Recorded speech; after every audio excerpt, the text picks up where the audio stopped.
Let's now shift our attention to the other big story that we are tracking on Dispatch. Tensions continue to spiral in the Korean peninsula, where North Korea has claimed that it has conducted a test of its underwater nuclear weapons system test of the HALE 523 system, a name that Pyongyang has given to its nuclear-capable underwater attack drones that was carried out in the waters of its eastern coast.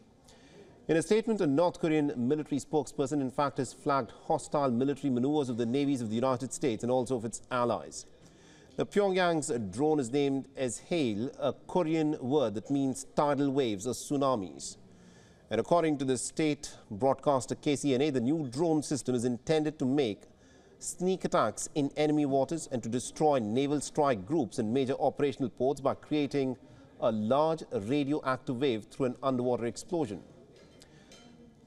Now, the Kim Jong-un regime is showing off its increasingly diverse nuclear threats to Washington and Seoul, and Pyongyang is banking on silos, rail cars, submarines and also road mobile missile launchers, and is now adding the underwater nuclear drone to the mix. North Korea, in fact, intends to send a signal to the United States and South Korea that in the eventuality of a war, the potential vectors of nuclear weapons delivery that the allies would have to worry about and target would be pretty vast. However, analysts are pretty skeptical about whether the underwater nuclear weapons system is still ready for deployment. It is also unclear whether North Korea has fully developed the miniaturized nuclear warheads that are needed to fit into its smaller weapon delivery systems. This week, the navies of South Korea, the United States and Japan staged 3 days of joint military drills. Alongside the U.S. aircraft carrier Carl Vinson, the allies have said that they are going all out to improve their responses to nuclear-armed North Korea's threats. Now, to get us more perspective on this story, we're being joined by our correspondent Andrew Woods, who's joining us live from Hong Kong. Andrew, this is yet another display of North Korea's nuclear military might, if one could put it. How concerned do you think South Korea and indeed the United States would be with this?